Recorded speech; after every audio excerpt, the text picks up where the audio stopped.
할렐루야. 사랑하는 성도 여러분, 잠언 164번째 시간입니다. 우리 잠언 29장 2절의 말씀에서부터 같이 함께 보시겠습니다.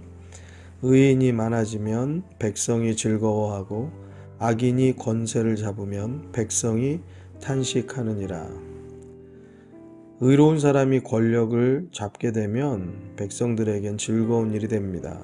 그렇지만 악한 자가 권력을 잡으면 백성들에게는 탄식뿐이 없다는 거죠. 그래서 우리가 대통령 선거를 잘 하셔야 합니다.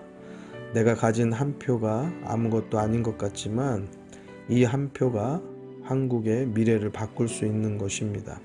누가 되든 똑같을 것이다 생각할 수도 있습니다. 그렇지만 생각을 그렇게 가볍게 하면 안 되고요. 우리가 잘 살펴보아서 누가 의롭게 대한민국을 잘 이끌 사람인지를 우리들이 잘 분별하셔서 투표를 하시기 바랍니다. 여기에는 중요한 이유가 있습니다. 이것이 대한민국뿐만 아니라 내 자녀들이 살아가야 하는 세상을 위한 투표입니다.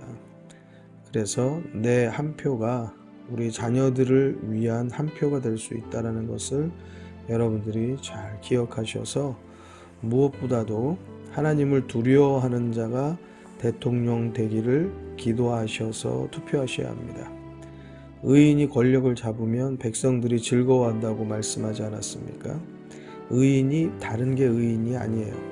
하나님을 두려워하는 자는 의인의 삶을 사는 것이에요. 그렇지만 악인은 하나님의 말씀을 아주 가볍게 여기고 그 말씀을 따르지 않을 뿐 아니라 거슬러서 사는 겁니다. 우리는 세상을 거슬러서 살아야죠. 죄를 거슬러서 살아가야 합니다. 하나님을 거슬러서 살면 큰일 나는 것이에요. 사랑하는 성도 여러분, 정말 주옥 같은 지혜의 말씀입니다. 이 지혜의 말씀을 우리들 마음속에 잘 넣어 놓아야지요. 이 지혜가 필요할 때에 우리들의 삶을 통해서 말과 행동을 통하여서 지혜가 나타나는 것입니다. 어디에 있든지 무슨 일을 하든지 지혜로운 하나님의 백성들, 하나님의 성도들이 다 되기를 주의 이름으로 축원합니다. 3절의 말씀을 이어서 같이 보겠습니다. 지혜를 사모하는 자는 아비를 즐겁게 하여도 창기를 사귀는 자는 재물을 없이 하느니라. 지혜를 사모하는 자가 아비를 즐겁게 한다고 했습니다. 지혜가 어디서 온다고 성경은 이야기합니까? 잠언 9장 10절에 보니까 여호와를 경외하는 것이 지혜의 근본이요 거룩하신 자를 아는 것이 명철이니라 말씀합니다. 여호와를 경외할 때 지혜가 오는 것입니다. 여호와를 경외하는 자가 곧 아비를 즐겁게 할 수 있는 지혜로운 사람이라는 것이에요. 창기를 사귀는 자, 곧 세상과 짝하는 자, 세상에 섞여 있는 자는 그 삶이 복될 수가 없다는 것을 말씀하고 있습니다. 여호와 하나님만이 우리 인생의 가장 우선이 되어야 하는 것을 여러분들 지난 주일 통하여서도 말씀을 계속 나누었죠. 사랑하는 성도 여러분의 삶의 가장 큰 우선순위, 가장 제1의 우선순위가 여호와 하나님이 되어질 때에 하나님의 지혜가 우리 가운데, 우리의 삶 가운데 충만하게 나타나는 것을 믿으시기 바랍니다. 그 지혜가 우리의 삶을 복되게 하고 풍요롭게 하고 옳은 길 가서 다시 되돌아오는 일이 없게 하고 또는 돌아가는 일이 없도록 이끌어 인도하여 준다는 사실을 기억하셔야 합니다. 4절의 말씀을 이어서 갑니다. 왕은 공의로 나라를 견고케 하나 뇌물을 억지로 내게 하는 자는 나라를 멸망시키느니라. 공의가 있는 왕은 나라를 견고케 한다는 것이에요. 그렇지만 뇌물을 조장하는 자가 밑에 있으면 결국 나라는 멸망하게 된다는 사실입니다. 곧 왕은 그 밑에 있는 자들 중에 공의롭지 못한 자가 누가 있는지 살피는 것이 곧 나라를 살피는 방법의 중요한 일이 되는 것입니다. 우리나라를 이끄는 정치인들이 잠언의 말씀을 좀 마음에 새겨서 공의롭게 나라를 세워가면 좋겠습니다. 예수 믿는 정치인들도 많이 있는 것 같은데 그런데 그렇게 정치만 하면은 표를 구걸하느라고 그러는 것인지 예수 믿지 않는 척하고 살아가는 사람들이 참 너무 많고요. 얼마 전에는 보니까 안수 집사라고 제가 알고 있는데 불상 앞에 가서 108배를 하고 있더라고요. 제가 그 뉴스를 보면서 깜짝 놀랐습니다. 야, 아무리 권력이 좋다지만 예수 믿는 사람이 불상 앞에 가서 108배를 하고 있다니 이게 말이 되는 소린가. 참 개탄스러웠습니다. 사랑하는 성도 여러분, 정치인이 예수 믿는 사람으로서 그 믿음을 다하기가 쉽지 않다는 것이 보통 일반의 생각이죠. 그렇지만 성경에 나오는 많은 정치인들 보십시오. 다윗도 왕이었고요. 솔로몬도 왕이고요. 다니엘은 총리였고요. 요셉도 총리의 삶을 살았고요. 사드락 메삭 아벳느고도 궁궐에서 정치하는 일선에 있었고요. 그 사람들이 하나님 앞에 자기의 믿음을 옳게 하고 바르게 하고 죽으면 죽겠다라는 마음을 가졌을 때에 그때에 하나님께서 그들의 길을 열어주셨습니다. 우리 예수 믿는 정치인들이 올바른 믿음을 가졌으면 좋겠습니다. 또 우리가 그 일들을 위해서 기도해야 되고, 사랑하는 성도 여러분의 자녀들이요, 이런 믿음을 가지고 이 나라를 일으켜 세우는 예수 잘 믿는 정치인들이 되어야 합니다. 우리 자녀들을 믿음으로 먼저 옳게 이끌어내고 또 그 자녀들이 성실하게 또 하나님의 지혜를 얻어서 이 세상을 이끄는 리더자들이 되면 우리나라가 옳게 바르게 하나님을 두려워할 줄 아는 나라로, 하나님을 옳게 섬기는 나라로, 정말 하나님께서 기뻐 받으시는 나라가 될 줄로 믿습니다. 우리 대한민국이 그러한 나라가 되기를 간절히 소망하고 우리가 그 일을 날마다 위해서 기도하는 성도가 되어야 하겠습니다. 다음 5절의 말씀, 6절의 말씀 이어서 같이 보도록 하겠습니다. 이웃에게 아첨하는 것은 그의 발 앞에 그물을 치는 것이니라. 6절 말씀, 악인의 범죄하는 것은 스스로 올무가 되게 하는 것이나 의인은 노래하고 기뻐하느니라. 아첨하는 것이 당장에 성공을 향하여서 가는 방법이 되는 줄 알지만 성경은 그렇게 얘기하지 않습니다. 아첨은 곧 자기 발을 걸려 넘어지게 하는 일이라는 것이에요. 그리고 범죄하는 것들, 그것들은 스스로 올무가 되는 일이라고 말씀하고 있습니다. 여러분, 지금 뉴스에도 자기의 범죄가 자기의 출세를 막고 성공을 막고 스스로에게 올무가 되어지는 일들이 얼마나 많습니까? 지금은 출세하는 것 같지만 결국에는 이것들이 자신들의 올무가 되는 것이라는 것이에요.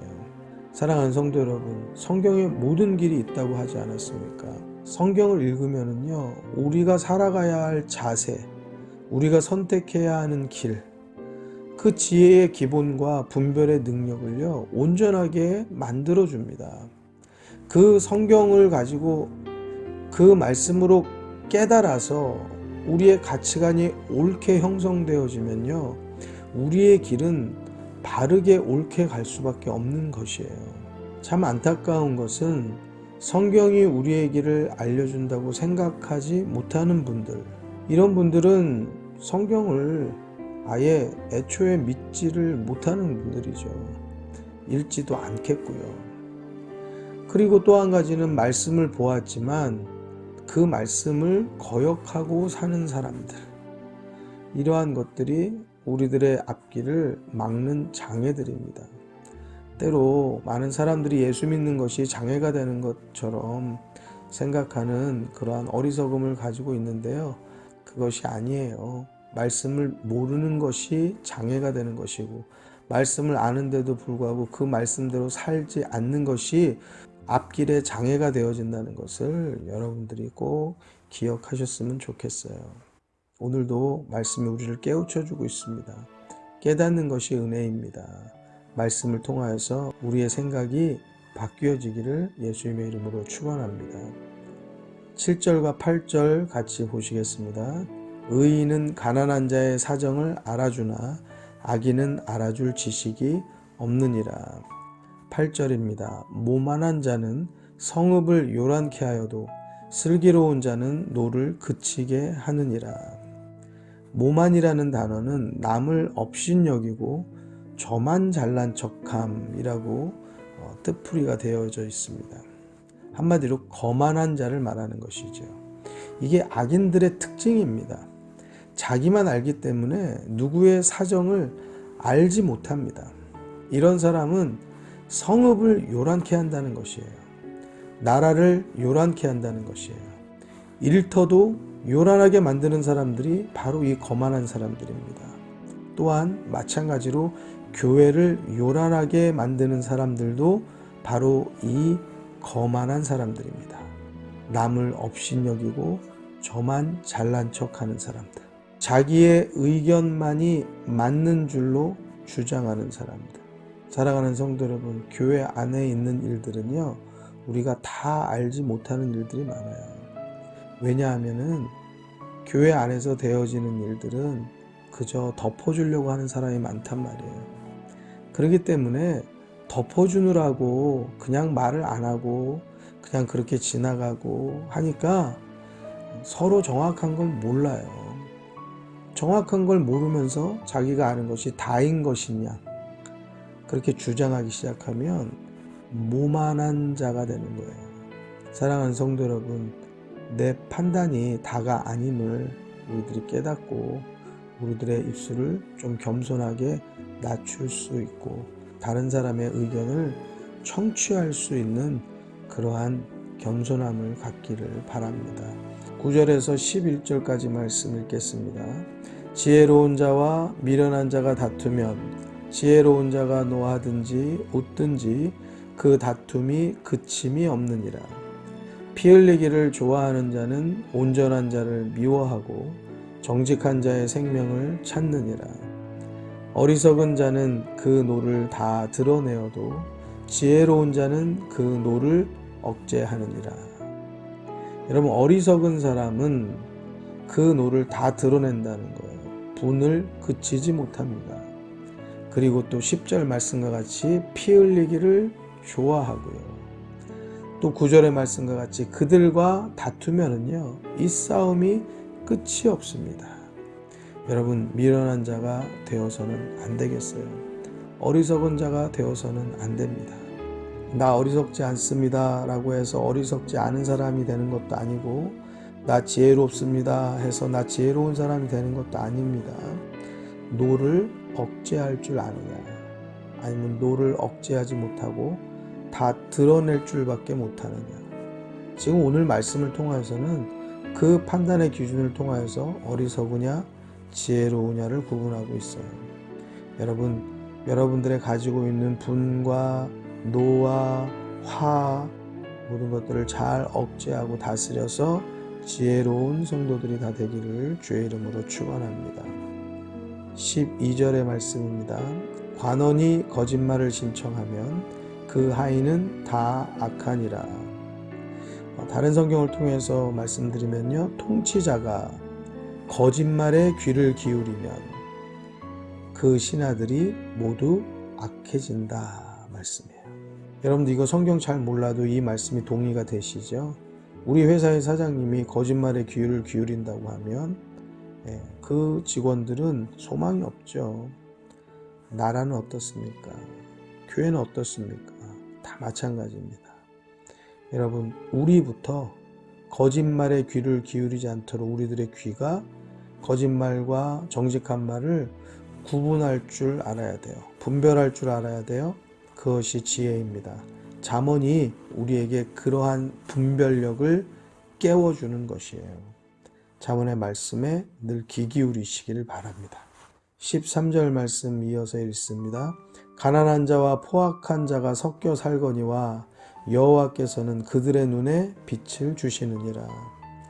세번역 성경을 통해서 한 번 더 읽어드리겠습니다. 가난한 사람과 착취하는 사람이 다 함께 살고 있으나 주님은 이들 두 사람에게 똑같이 햇빛을 주신다. 이 말씀을 들을 때 어떤 생각이 들으십니까?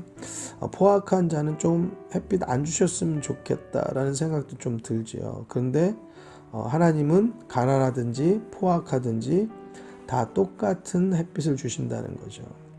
자, 말씀을 통해서 우리가 생각해 볼 때 가난한 자들이 이런 불평할 수 있습니다. 왜 저 포악한 자에게도 하나님께서 햇빛을 똑같이 주실까? 여러분들, 그렇게 하나님의 긍휼하심을 원망하고 불평하면 안 되는 것이죠. 또 다시 말해서 포악한 자로 돌아가서는 나에게도 햇빛이 비친다, 이 사실을 통하여서 내가 마치 잘 살고 있는 줄, 자신의 행위가 정당한 줄 착각해서는 안 되는 것입니다.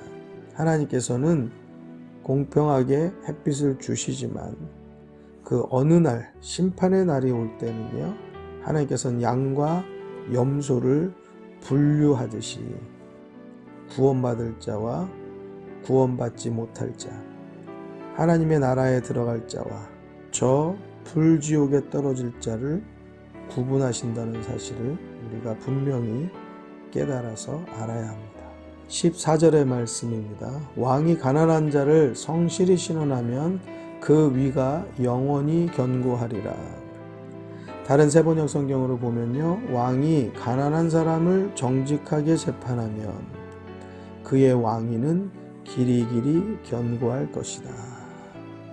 가난한 사람을 정직하게 재판하는 거 어려운 일입니까? 그걸 뭘 안 할 사람이 누가 있겠어요? 그런데 말씀을 통해서 우리에게 알게 하는 이유는 그렇지 못한 일이 많기 때문에 그런 것이에요. 다시 말하면 세상만 그런 것이 아니고 우리들도 옳은 분별을 하지 못하고 바르게 판단하지 못하는 일이 생긴다라는 것이에요. 왜 이런 일이 생기는가 하면 결국에는 우리들의 이익 문제, 나에게 이익을 주느냐, 이익을 주지 않느냐, 그러한 문제가 잘못된 재판, 잘못된 판단을 하게 만든다는 것이에요. 사랑하는 성도 여러분, 왕이 가난한 자를 정직하게 재판하는 그것이 중요한 것처럼 우리들의 삶에서도 정직한 분별, 정직한 판단, 옳은 것을 옳다 하고 그른 것을 그르다라고 말할 수 있는 그러한 용기와 믿음과 분별과 바른 판단들이 우리들의 삶 가운데 있어야 할 줄로 믿습니다. 우리가 그 일들을 이루어 갈 때 우리의 자녀들도 우리들의 판단과 우리들의 분별의 지혜를 따라오게 되는 것입니다. 이 시간에 같이 함께 기도하실 때 말씀을 기억하시어서 우리들에게 모자란 것이 무엇이 있나, 내게 부족한 것들을 하나님 앞에 고하고 아뢰어서 하나님 깨닫게 하여 주옵시고, 내가 하나님의 말씀 따라서 살기를 주저하지 않도록 붙잡아 주옵소서, 믿음을 주옵소서, 용기를 주옵소서. 우리가 같이 이 시간에 함께 기도하여 하겠습니다. 기도하시겠습니다.